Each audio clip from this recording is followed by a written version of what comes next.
Chapter first exercise का question number 14। आइए देखते हैं। Consider a uniform electric field E is equals to 3 × 10⁻³ I newton per coulomb. इसका मतलब क्या है? जो ये वैल्यू लिखी हुई है E is equals to 3 × 10⁻³ I newton per coulomb.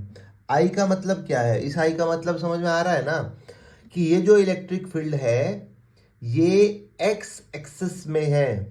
ये बात हम सब लोग जानते हैं। ये एक्स एक्सिस है, ये वाई एक्सिस है, ये जेड। इसको हम लोग आई कैप से डिनोट करते हैं, इसको हम लोग जे कैप से डिनोट करते हैं, इसको हम लोग के कैप से डिनोट करते हैं। आई कैप का क्या मतलब है कि ये जो इलेक्ट्रिक फील्ड है ये एक्स एक्सिस पर है। क्लियर? अब आइए, पहले क्या कहता है? What is the flux of this field through a square of 10 centimeter on the side whose plane is parallel to YZ plane? Flux पूछा है, ठीक है। फ्लक्स बताओ ऑफ दिस फील्ड, इस इलेक्ट्रिक फील्ड से फ्लक्स बताओ किसका? Through a square.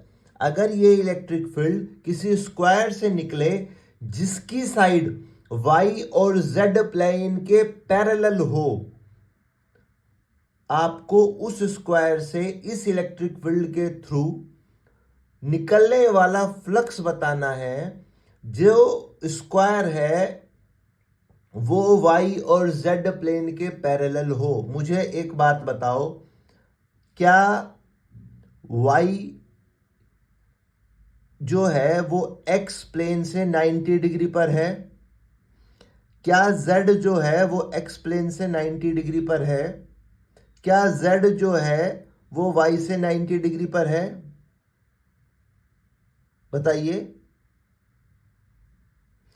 ये तीनों एक दूसरे से 90 डिग्री पर होते हैं, ठीक।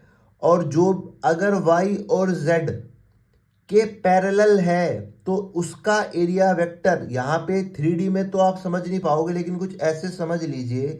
अगर ये स्क्वायर, बेसिकली पता क्या है, ये स्क्वायर नहीं है। ये अगर आप इसको समझना चाहते हैं ना तो आप इसको एक तरह से क्यूब मानिए, क्यूब। और क्यूब की एक साइड ले लीजिए। जब हम लोगों ने क्यूब पढ़ा था, ये क्वेश्चन जब एग्जाम्पल आप कर रहे थे और हमने ये क्यूब और इस क्यूब के किसी एक फेस से पास होने वाले फ्लक्स को हम जिस तरह से कैलकुलेट कर रहे थे, सेम उसी तरह से हम लोग इसको कैलकुलेट करने वाले हैं। आप इसको स्क्वायर मान लीजिए, क्यूब मान लीजिए, उसका एक आपको एक सरफेस लेनी है, ठीक, जो y और z के पैरेलल है। तो इसका जो एरिया वेक्टर होगा इस सरफेस का, वो x एक्सिस में होगा या नहीं? बहुत सिंपल सी बात समझो। अगर ये जो स्क्वायर है ये y और z एक्सिस के पैरेलल में है तो इसका एरिया वेक्टर x एक्सिस पर होगा या नहीं? ये y और ये z, यहां से मैं 90 डिग्री अगर ड्रॉ करूंगा या मैं यहां से 90 डिग्री ड्रॉ करूंगा तो वो x एक्सिस में होगा या नहीं होगा? समझ में आए? ये क्यों बता रहा हूं? क्योंकि जब आप, फ्लक्स का फॉर्मूला क्या होता है? फ्लक्स का फॉर्मूला सिंपली क्या है?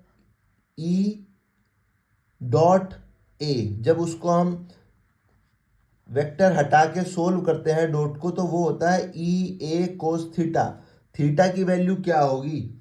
0, क्योंकि जो एरिया वेक्टर है स्क्वायर का वो भी एक्स एक्सिस में है और जो गिवन इलेक्ट्रिक फील्ड है, वो जो गिवन इलेक्ट्रिक फील्ड है वो भी एक्स एक्सिस में ही है।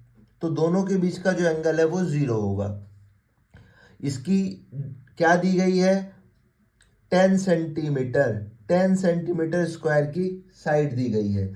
सेंटीमीटर को हम लोग मीटर में कन्वर्ट कर लेंगे। ई की वैल्यू हमारे पास गिवन है क्या? 3, 10⁻³ स्क्वायर क्या होगा? यहाँ पे लिख देता हूँ, ए की वैल्यू दी गई है 10 सेंटीमीटर। इसको आप बोल सकते हैं 10⁻⁻² मीटर या 10⁻⁻1 मीटर। तो एरिया क्या होगा? इस स्क्वायर का जो गिवन है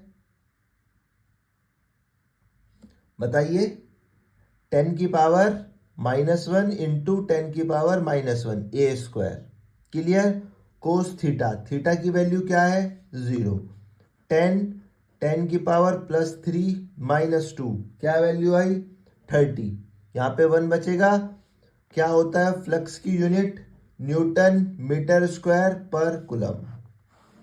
क्या इस क्वेश्चन में कुछ था?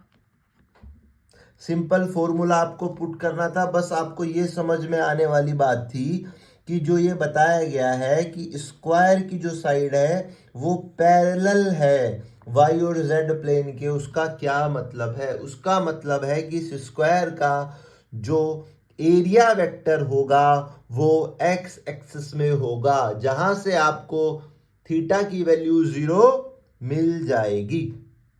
बी पार्ट देखते हैं इसका। क्या कहा गया है? What is the flux through same square. इसी स्क्वायर से पास होने वाला फ्लक्स बताना है। If the normal to its plane makes 60 degree angle. बहुत सिंपल सी बात है, कहा गया है कि अगर थीटा 0 ना होकर 60 डिग्री हो तो फ्लक्स बताओ। वापस से सोल्व कर दो। क्या ई ए कोस थीटा। कोस थीटा की वैल्यू इस बार क्या है 60। 3 ए की वैल्यू 10⁻⁻1 10⁻⁻1 यहां पे वैल्यू कोस 60। ठीक, तो 3 10⁻³ -2 कोस 60 की वैल्यू 1/2। 1.5 10⁻1 या मैं बोल सकता हूं 15 न्यूटन मीटर स्क्वायर पर coulomb square. Simple formula based question था। क्या इस क्वेश्चन में कुछ था? यस या नो? समझ में आया? गुड।